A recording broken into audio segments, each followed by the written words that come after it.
This is not the Obama White House. We don't give our playbook away. That is very bad strategy. But we have an incredible team, whether it's Secretary Mattis, whether it's H.R. McMaster, whether it's Tom Bossett that is responsible for some of our most amazing cyber work. But we're just not going to tell people what we do. Wow, and we know who that was. The Trump administration is keeping tight-lipped over whether or not a cyber attack was to blame for the failed North Korean missile launch over the weekend. But do we have the capability like this to keep a strike from happening? And, of course, that was Sebastian Gorka. Here with more on this is the former CIA senior intel officer and senior fellow right now at the London Research Center for Policy Research, Lieutenant Colonel Tony Shaffer. Hey, Brian. Colonel, welcome. So what are our options? We keep hearing China's got to do everything here. Do we have any options if we have to go it alone? No, we don't, but I think at this point we will, and I think that's the policy the White House has put forward.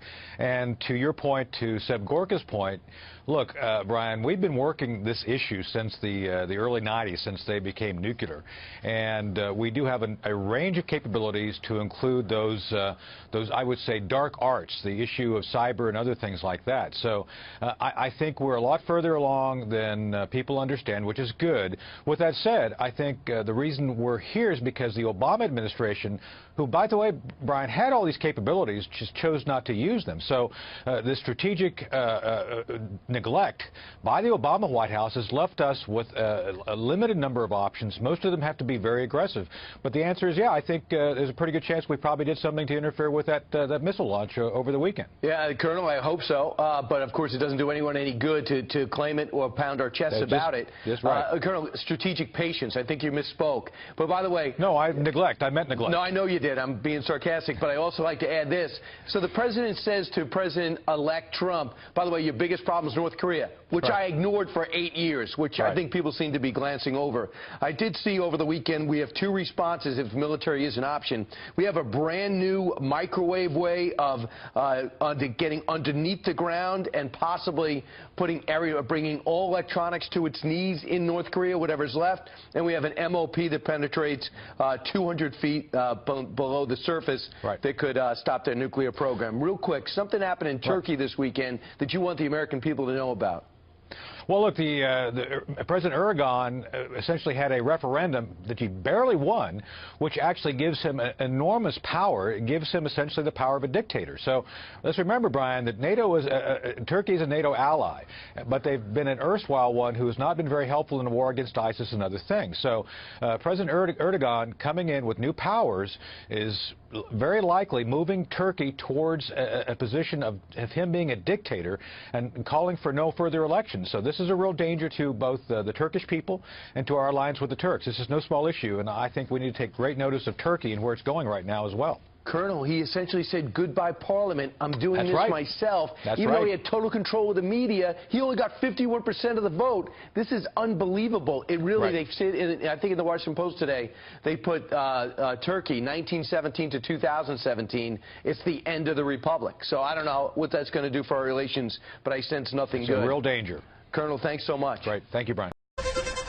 I'm going to call this a very modest loss, down 18 points. Again, as I suggest, please look at the level, 22,756. President Trump raising eyebrows with a comment he made during a meeting with senior military leaders yesterday. Roll that tape.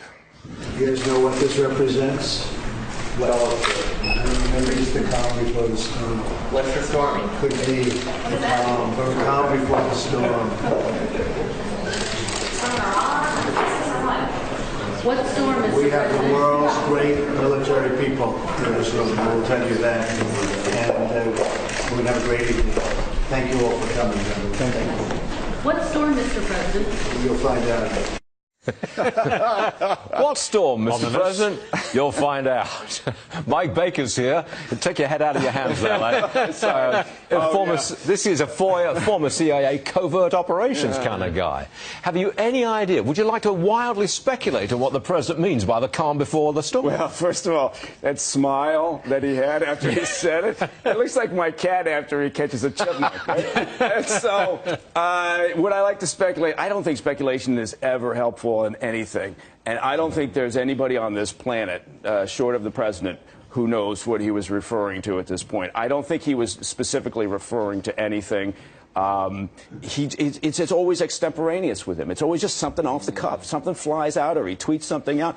And I think at this point, it's exhausting to try to parse everything he says. True. Yeah. But I think he does it quite deliberately to sow confusion. After all, the North Koreans haven't got a clue what this guy would actually do. Yeah. They haven't got a clue. Right. And there's something to be said for the way that this has played out with North Korea and China, most importantly, because the only reason China may now actually follow through with the sanctions and play ball with us, which is really the key to this whole arrangement, the situation, is because their mindset may now be in a different place due to the president's actions and some of the things that the president has said. And by that I mean if they believe it now to be in their best interest, because this is a different administration and they can't quite game it out, that works in our favor, because heaven knows the past 25 years of appeasement talks and diplomatic letters, that hasn't worked. If he convinces the North Koreans, or if they start to believe that he really might pull the trigger, so to speak, that's exactly what America wants, isn't it? Right, and but that room full of reporters, going back to that moment when he said that was, again, you may be absolutely right. There may be brilliance to this, what I sometimes put down to being just off-the-cuff remarks. There may be something to that. What do you think the generals were thinking? I mean, he was surrounded by the top military brass. What do you think went round through their minds? Mike, they have their heads in there. Right. Oh, no. There was a little bit of that. There might have been some beverages poured afterwards. I don't know. But I do think that there is, again, there is some advantage to us. And we need to understand that, even though sometimes we may disagree, there's some advantage to the countries overseas that don't have our best interests at heart, not knowing, not understanding, not being able to figure this administration out every time. That plays to our advantage at times. We have to be consistent with our allies, but with those that don't have our interests at heart, it's not a bad thing. Deep down, I think Mike Baker likes our president, and I think you like his style. You know what I like? You know what I like? I like this country to do the best that it can. And I've said this before, I didn't vote for either candidate in the previous election. I felt that as a country this big, we might have been able to do better with our candidates. But he's our president.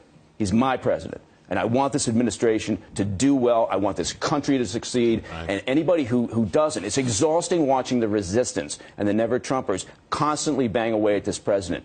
You know what? If you don't like it, then fine, but work the political system.